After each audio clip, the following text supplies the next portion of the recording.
And earlier we were discussing as well on the shift between completing your course at university and shifting to work. Um, how did that make you feel, the shift between the academia to the world of work? It was a very strong adjustment, to be honest.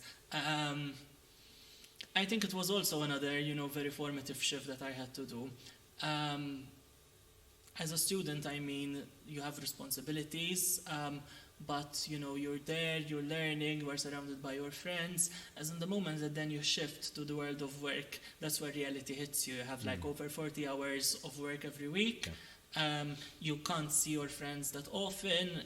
You make new friends from your workplace. As in most of my colleagues were actually, married or had children, or, were sort of, we were at different stages Yes. of life. I think that's the easiest way to summarize it.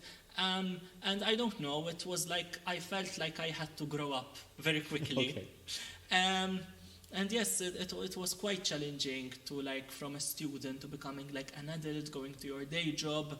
I think it taught me a lot. There were a lot of things that I learned about myself. What sort of things you learned about yourself? Actually, I think for me, as I said, loneliness was quite an issue during the pandemic. And it started to resurface again once I stopped going to university again and not seeing my friends that often. As I said, I'm an only child. There aren't a lot of people my age in my family. So, when it comes to my peers, Yeah. I tend to scout a bit, and it feels a bit hard sometimes to connect to someone my age. So obviously then I was thrown into the world of work when most of my colleagues were not peers, they were older. So I sort of had to also learn sort of how to adapt friendships. Okay, now we're not going to meet every day. How are we going to still be in contact with each other? I'm happy to say that I'm almost in contact with all of my friends, or at least almost all of my friends at university in one way or another. And I think learning sort of the mature way that, okay, you don't need to meet your friends every day in order for a friendship to move forward. I think it was one of the main things that, the main adjustments that I had to make, and I was very happy to know that, okay, just because we're not meeting every day, it doesn't mean that we're not friends anymore, or that you're out of my life, or that we still can't find ways to connect and to communicate. And it also made me appreciate, I guess, the little time I had with people. Yeah. When I used to see you every day, for example, I wouldn't appreciate it so much because we would meet every day. Now that we meet once a week, Yes. or once every 2 weeks, I manage to appreciate those moments more. Yeah. And I very much agree with what you said. Personally, I'm quite blessed with having different circles of friends. I think for every hobby that I have a circle of friends. So I'm very grateful for that. And I often express this even in my weekly journal as well. As similar to you, friends are very much important in my life because they are part of my support system. And when I remember when I entered the world of work after university, I was working throughout my university year, so that sort of served as a warming up to the world of work in a way. So when I ended up leaving university and diving into the world of work, it wasn't that difficult from that part. And I agree with you that things become more qualitative, that you appreciate the one time a week or one time every month that you meet with someone. Because often, and as you grow older, you will understand that people tend to pursue their own, everyone has their own path of life. And when you're a student, everyone is a student. But when you go out, people get engaged, people get married, people get into relationships, people get promoted at work and might have to work longer hours, people get into other extracurricular activities. And it's not possible to meet as often as well. So we appreciate that pockets of time that you spend with friends. I have friends that I meet with them every week, friends that I meet with them every month, I have friends that I meet with them every 3 months. So, but we still keep connected, and technology helps with that. We have chats, obviously, and that helps, and that is important for me as well. So I share the same experience with you. It's not an easy adjustment. I never knew it would be a thing before I went through it. And I think I don't know, I hope that people appreciate it, as in this part of friendships, how they move on. Because I don't know, sometimes I feel that people take it very much for granted. And I think As in for me, I was very unaware that this would happen because no one ever told me that, listen, so now when you're going to stop going to university, you're going to go to the world of work, it will be more challenging.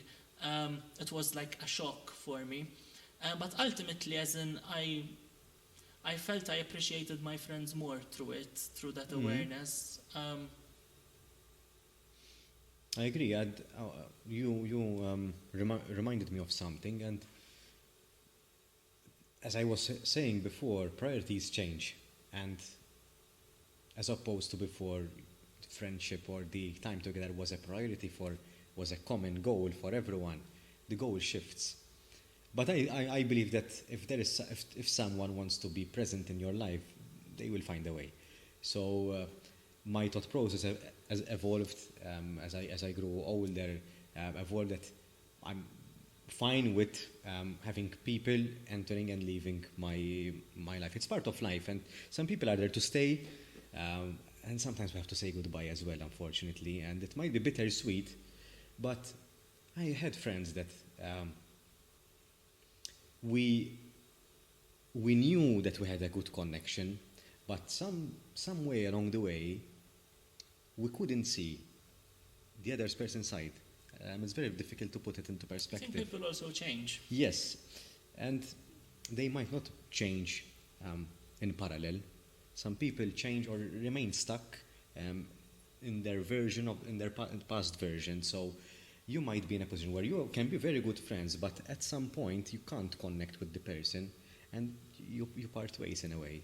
I really relate to this, and I do agree that like this part of stages of life are like very crucial for a friendship. I think like the different the life stages you are at, the harder it's going to be to find things to connect, which is why I do sort of appreciate this change and the fact that the friends who actually remained. Yeah. And because sometimes when you don't have adversity, you like don't appreciate something as much. Yeah. When you've gone through adversity and you still manage to find a way to make it work, Yeah. I think that's when like the strength really comes out. And this applies to any relationship, not romantic relationships Yeah. only, but even in friendship. You might argue on something or you might not agree with something, but to sit down, discuss, and be vulnerable with one another, I think that's very powerful as well. And we either don't know how to do it in some cases, or we are at a stage in our friendship that we can't do it for any particular reason, for example, and we might not speak the same language as well.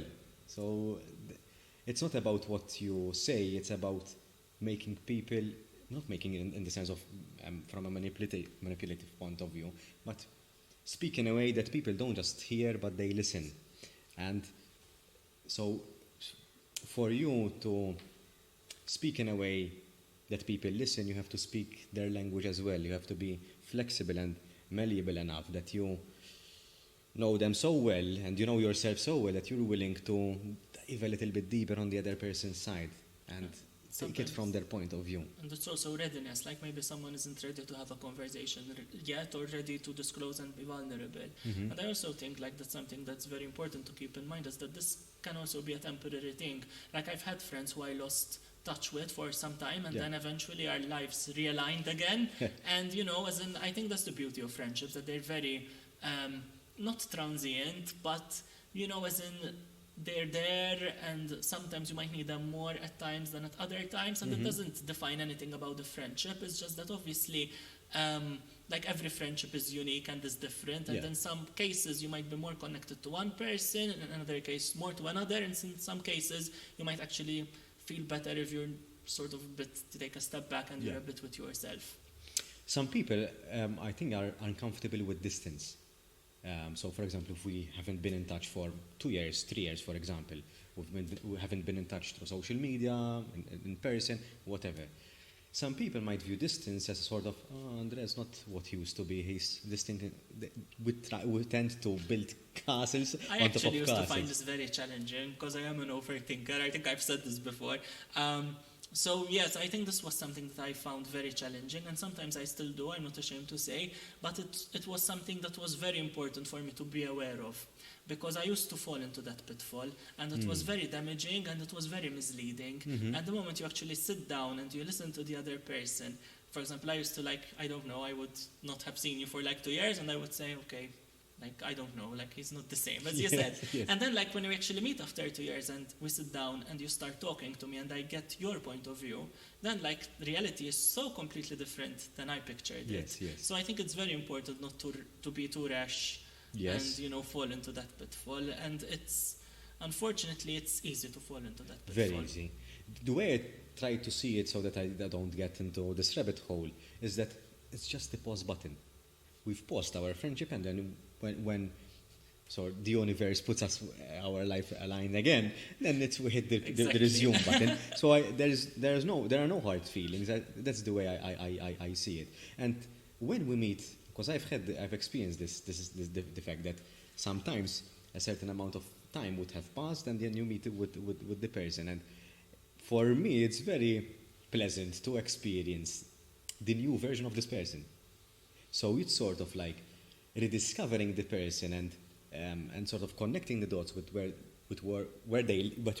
you left them and where they are now.